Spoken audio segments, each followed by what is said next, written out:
स्वागत आप सभी का ब्रेकिंग न्यूज चैनल में एक बार फिर से। तो आइए जानते हैं देश दुनिया की तमाम बड़ी खबरों को। पर उससे पहले आपसे निवेदन है कि आप इस वीडियो को लाइक कर दें, शेयर कर दें ताकि हमारा हौसला बढ़ता रहे। लेह में गरजे राजनाथ सिंह, भारत की 1 इंच जमीन कोई नहीं ले सकता, सेना पर हमें है नाज। जी हां, रक्षा मंत्री Rajnath Singh line of actual control पर जारी भारत चीन गतिरोध का जायजा लेने के लिए शुक्रवार को लेह पहुंचे। राजनाथ सिंह लेह में जवानों को संबोधित करते हुए कहा कि भारत की 1 इंच जमीन कोई नहीं ले सकता है। भारतीय सेना पर हमें नाज है। दुनिया की कोई ताकत हमारी जमीन को नहीं छू सकती है। मैं जवानों के बीच आकर गौरवान्वित महसूस कर रहा हूं। हमारे जवानों ने शहादत की है। इसका दुख देश की 130 करोड़ जनता को है। लेह के लुकुंग चौकी पर पहुंचे रक्षा मंत्री राजनाथ सिंह ने कहा कि जो कुछ भी अब तक बातचीत की प्रगति हुई है उससे मामला हल होना चाहिए। कहां तक हल होगा इसकी गारंटी नहीं दे सकता, लेकिन इतना यकीन मैं जरूर दिला सकता हूं कि भारत की 1 इंच जमीन भी दुनिया की कोई ताकत छू नहीं सकती, उस पर कोई कब्जा नहीं कर सकता। जवानों को संबोधित करते हुए रक्षा मंत्री राजनाथ सिंह ने कहा कि भारत दुनिया का इकलौता देश है जिसने सारे विश्व को शांति का संदेश दिया है। हमने किसी भी देश पर कभी आक्रमण नहीं किया है और न ही किसी देश की जमीन पर कब्जा करने की सोची है। भारत ने वसुधैव कुटुंबकम का संदेश दिया है। बता दें कि लाइन ऑफ एक्चुअल कंट्रोल पर अभी कई जगह भारत और चीन के बीच तनाव की स्थिति बनी हुई है। दोनों देशों के बीच हाई लेवल की बातचीत भी हो चुकी है। दोनों देशों ने कुछ मोर्चों पर अपनी सेनाएं पीछे हटाई है। हालांकि कुछ मोर्चों पर दोनों सेनाएं एक दूसरे के सामने खड़ी है। पीएम मोदी बोले, कोरोना के खिलाफ लड़ाई को जन आंदोलन बनाया।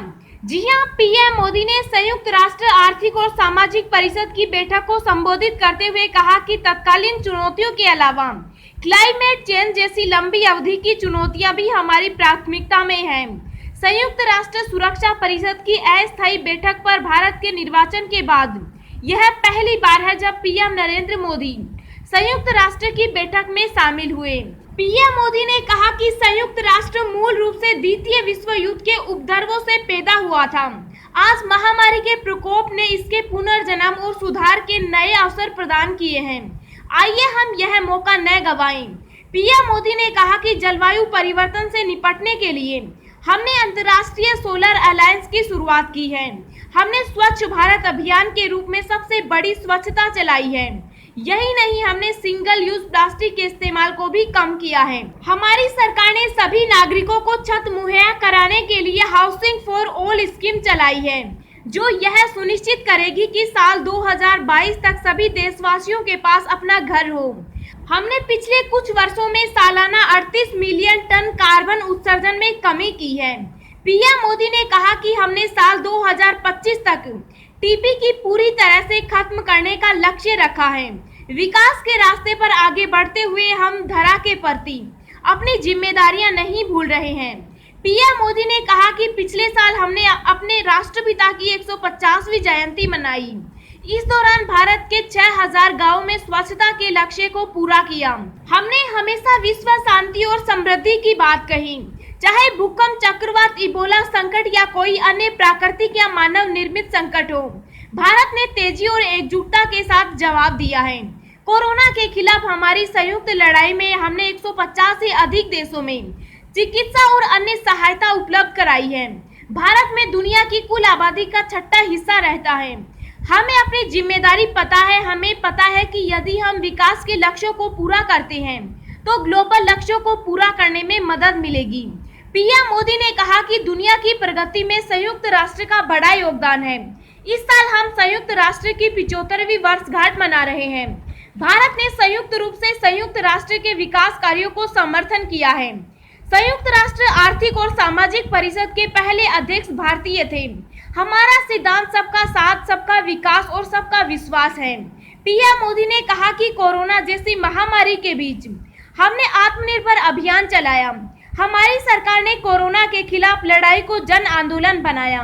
कोरोना के खिलाफ लड़ाई में हमने 150 से अधिक देशों में चिकित्सा एवं अन्य सामग्री पहुंचाई है। पीएम मोदी ने कहा, हमारी सरकार की ओर से चलाई जा रही आयुष्मान भारत योजना कोरोना के खिलाफ लड़ाई में लोगों की मदद कर रही है। प्रधानमंत्री नरेंद्र मोदी 22 जुलाई को कोविड-19 के बाद की दुनिया में अमेरिका और भारत की साझेदारी के मसले पर आयोजित 2 दिवसीय इंडिया आइडिया समिट को संबोधित करेंगे। 21 से 22 जुलाई को आयोजित होने वाले इस 2 दिवसीय वर्चुअल समिट का आयोजन यूएस इंडिया बिजनेस काउंसिल द्वारा किया जाएगा। समिट को संबोधित करने वालों में अमेरिका के विदेश मंत्री माइक पोम्पियो, भारत के विदेश मंत्री एस जयशंकर, वित्त मंत्री निर्मला सीतारमण, वाणिज्यिक एवं उद्योग मंत्री पीयूष गोयल, अमेरिका के स्वास्थ्य एवं मानव सेवा विभाग के उप मंत्री एरिक हेगन समेत कई अन्य शामिल हैं। दोस्तों, अगली खबर जानने से पहले आपसे एक रिक्वेस्ट है कि इस वीडियो को बनाने में मुझे बहुत ज्यादा मेहनत लगती है, तो इस मेहनत के लिए वीडियो को एक छोटा सा लाइक जरूर करें। कोरोना पर राहुल गांधी ने फिर की भविष्यवाणी, बताया अगस्त में कितने होंगे मामले। जी हां, कांग्रेस के पूर्व अध्यक्ष राहुल गांधी ने एक बार फिर कोरोना वायरस को लेकर भविष्यवाणी की है। उन्होंने कहा कि 10 अगस्त तक देश में 20 लाख से ज्यादा संक्रमित होंगे। सरकार को महामारी रोकने के लिए ठोस नियोजित कदम उठाने चाहिए। राहुल गांधी ने ट्वीट कर लिखा कि देश में हर रोज कोरोना संक्रमित व्यक्तियों की संख्या में रिकॉर्ड इजाफा हो रहा है, लेकिन सरकारी स्तर पर इस स्थिति में सुधार के लिए कोई ठोस कदम नहीं उठाए जा रहे हैं। उन्होंने कहा कि देश का आंकड़ा 10 लाख को पार कर गया। इसी तेजी से कोविड-19 फैला तो 10 अगस्त तक 20 लाख से ज्यादा संक्रमित होंगे। कांग्रेस नेता ने कहा कि सरकार को महामारी रोकने के लिए ठोस नियोजित कदम उठाने चाहिए। बता दें कि 14 जुलाई को जब कोरोना का आंकड़ा 9 लाख के पार पहुंचा था, तब भी राहुल गांधी ने इसी सप्ताह इसके 10 लाख होने की भविष्यवाणी की थी। अमेरिका ने हाइपरसोनिक मिसाइल का किया परीक्षण, ध्वनि की तुलना में 17 गुना तेज है रफ्तार।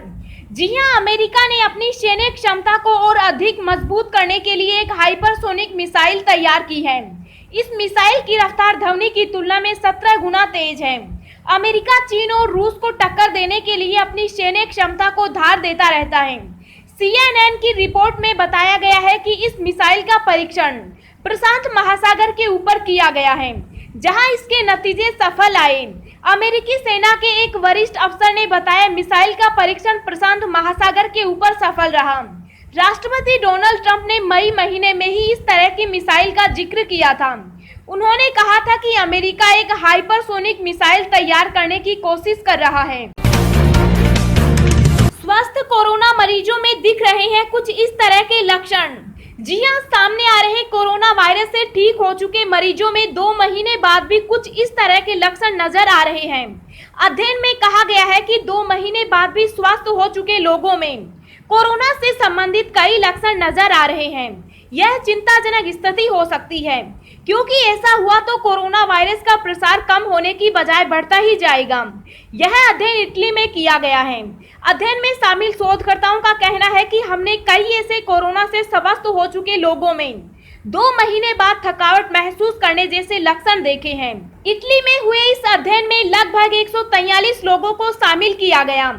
ये सभी कोरोना से संक्रमित लोग थे, जिनका इलाज हॉस्पिटल में हुआ था। अध्ययन के परिणाम में यह बात सामने आई है कि 90% लोगों में कोरोना से ठीक होने के 2 महीने बाद भी कई लक्षण जैसे थकान महसूस करना, जोड़ों में दर्द, सांस लेने में तकलीफ की शिकायत नजर आई है। इस अध्ययन का नेतृत्व रोम स्थित हॉस्पिटल के डॉक्टर एंजेलो कार्फी ने किया है। अब आपकी कार में लगेगी हरे रंग की नंबर प्लेट, पीले रंग से लिखना होगा नंबर, सरकार का फैसला। जी हां, इलेक्ट्रिक कारों को खास सहूलियत देने की तैयारी है। उन्हें पार्किंग और टोल में खास डिस्काउंट दिया जा सकता है। इन वाहनों की अलग पहचान के लिए इन पर हरे रंग की नंबर प्लेट लगाने का फैसला किया गया है। वहीं अब वाहनों के नंबर प्लेट के हरे रंगों को लेकर स्पष्टीकरण देते हुए सरकार ने कहा कि बैटरी से चलने वाले वाहनों पर हरे रंग की नंबर प्लेट और उस पर पीले रंग से वाहन का नंबर लिखने का काम यथावत जारी रहेगा। सड़क परिवहन एवं राजमार्ग मंत्रालय ने एक अधिसूचना में कहा कि वाहनों के अस्थायी पंजीकरण की नंबर प्लेट पीले रंग की होगी, जिस पर लाल रंग से अक्षर अंक लिखे होंगे, जबकि डिलीवरों के पास रखे वाहनों पर नंबर प्लेट लाल रंग की होगी। जिस पर सफेद रंग से अक्सर अंक लिखे होंगे। मंत्रालय ने कहा कि राज्यों और केंद्र शासित प्रदेशों को वाहनों के पंजीकरण के लिए आवंटित किए जाने वाले चिन्ह इत्यादि से जुड़े नियमों में स्पष्टता के लिए यह अधिसूचना जारी की गई है। अब हम आपको अगले 24 घंटों के संभावित मौसम पूर्वानुमान के बारे में बता रहे हैं। अगले 24 घंटों के दौरान तटीय कर्नाटक, केरल, उप हिमालय, पश्चिम बंगाल में मध्यम से भारी बारिश होने के आसार हैं। कोंकण, गोवा, उत्तराखंड, उत्तर प्रदेश के तराई क्षेत्रों में, असम, मेघालय, अरुणाचल प्रदेश और उत्तरी तटीय आंध्र प्रदेश के कुछ हिस्सों में हल्की से मध्यम बारिश के साथ एक दो स्थानों पर भारी वर्षा होने की संभावना है। जम्मू कश्मीर, हिमाचल प्रदेश, गिलगित बाल्टिस्तान, मुजफ्फराबाद, उत्तर प्रदेश, उत्तर पूर्वी बिहार, पश्चिम बंगाल, ओडिशा, दक्षिणी और दक्षिणी पश्चिमी मध्य प्रदेश, गुजरात, दक्षिणी पूर्वी राजस्थान, तेलंगाना, पंजाब, हरियाणा और दिल्ली के कुछ हिस्सों में हल्की से मध्यम बारिश हो सकती है। दक्षिणी छत्तीसगढ़, अंडमान व निकोबार द्वीप समूह में तथा लक्षद्वीप में भी हल्की से मध्यम बारिश के आसार हैं। झारखंड और पूर्वी राजस्थान में हल्की बारिश हो सकती है। चीन के सामान पर भारत सरकार द्वारा लगाए गए प्रतिबंधों का असर, स्मार्टफोन बिक्री में 30 से 40% की गिरावट। जी हां, चीन के सामान पर भारत सरकार द्वारा लगाए गए तमाम प्रतिबंधों का असर दिखने लगा है। प्रतिबंधों के चलते स्मार्टफोन की बिक्री में प्रत्येक सप्ताह 30 से 40% की गिरावट हुई है। स्मार्टफोन की अच्छी मांग होने के बावजूद आयात और निर्यात की दिक्कतों के चलते बिक्री घटी है। जानकारी के मुताबिक ऑफलाइन और ऑनलाइन दोनों तरीकों से स्मार्टफोन के स्टॉक में कमी आ गई है। अभी यह परेशानी जारी रहेगी। केंद्रीय मंत्री गजेंद्र सिंह के खिलाफ एफआईआर दर्ज, संजय जैन को हिरासत में लिया गया। जी हां, राजस्थान में राजनीतिक खींचतान के बीच राजस्थान पुलिस के स्पेशल ऑपरेशन ग्रुप ने केंद्रीय मंत्री गजेंद्र सिंह शेखावत, कांग्रेस विधायक भंवरलाल शर्मा और संजय जैन के खिलाफ एफआईआर दर्ज किया गया। वहीं राजस्थान पुलिस ने संजय जैन को हिरासत में ले लिया है।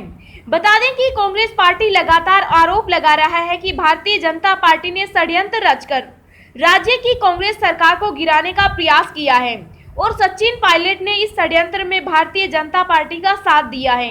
इससे पहले कांग्रेस पार्टी के प्रवक्ता रणदीप सुरजेवाला ने प्रेस कॉन्फ्रेंस को संबोधित करते हुए ऑडियो टेप का जिक्र करते हुए सीधे केंद्रीय मंत्री गजेंद्र सिंह का नाम लिया। सुरजेवाला ने 2 ऑडियो टेप का जिक्र करते हुए बीजेपी पर सरकार को अस्थिर करने और उसे गिराने की साजिश का आरोप लगाया। सुरजेवाला ने पार्टी के विधायकों भंवरलाल और विजेंद्र सिंह पर गंभीर आरोप लगाते हुए कहा कि कुछ ऑडियो टेप सामने आए हैं जिसमें भंवरलाल, संजय जैन और केंद्रीय मंत्री गजेंद्र सिंह की आवाज है। उन्होंने कहा कि इन टेप से एक बात साफ है कि बीजेपी जनमत अपहरण की कोशिश कर रही है। कांग्रेस नेता ने कहा कि सचिन पायलट को सामने आकर इस सच्चाई को उजागर करना चाहिए और विधायकों की लिस्ट जारी करनी चाहिए। बता दें कि पिछले लगभग 1 हफ्ते से राजस्थान में राजनीतिक हलचल बहुत तेज हो गया है। सचिन पायलट अपने समर्थक विधायकों के साथ गुरुग्राम के एक होटल में रुके हुए हैं और लगातार राज्य सरकार पर अपनी मांगे मनवाने का दबाव डाल रहे हैं। चीनी कंपनी यूसी ब्राउजर ने लिया भारत से अपना कारोबार समेटने का फैसला, सरकार के साथ नहीं बनी बात। जी हां, चीन के अलीबाबा ग्रुप के इंटरनेट यूसी ब्राउजर ने भारत से अपना कारोबार समेटने का फैसला किया है। सूत्रों ने बताया कि यूसी प्रबंधन की बैठक में उक्त फैसला लिया गया है।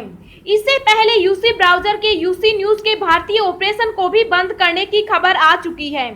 सूत्रों ने बताया कि भारत में स्थितियां चुनौतीपूर्ण बने रहने और भविष्य की अनिश्चितता बरकरार रहने के चलते प्रबंधन ने भारत में अपना कारोबार समेटने का फैसला किया है। सूत्रों के मुताबिक भारत सरकार द्वारा 59 चीनी ऐप को भारत में प्रतिबंधित किए जाने के बाद से चीनी कंपनियां लगातार भारत सरकार से संपर्क में हैं, लेकिन इस बातचीत का अभी तक कोई हल निकलता नहीं दिख रहा है। अनिश्चितता और बढ़ते घाटे की वजह से यूसी ब्राउजर ने तत्काल अपना कारोबार भारत में बंद करने का निर्णय लिया है। अब इन शहरों में एयरपोर्ट्स, मॉल्स की कार पार्किंग में होगी फास्टैग की सुविधा। जी हां, national payments corporation of India यानी एनपीसीआई अब एनईटीसी फास्टैग के साथ मिलकर 100% संपर्क रहित और इंटरऑपरेबल पार्किंग सॉल्यूशन का विस्तार करने जा रहा है। अब लोगों को दिल्ली, मुंबई, चेन्नई और बेंगलोर जैसे महानगरों में एयरपोर्ट्स और मॉल्स के अलावा कुछ प्राइवेट कार पार्किंग में फास्टैग की सुविधा मिलेगी। कोरोना वायरस के फैलने से रोकने के प्रयासों के तहत एनपीसीआई ये कदम उठाने जा रही है। जीएमआर हैदराबाद एयरपोर्ट पर यह सुविधा पहले से मौजूद है। इस एयरपोर्ट पर फास्टैग के साथ पार्किंग चार्ज वसूलने की सुविधा के साथ सबसे पहले आईसीआईसीआई बैंक जुड़ा था। अब 10 बैंकों द्वारा यह सुविधा दी जा रही है।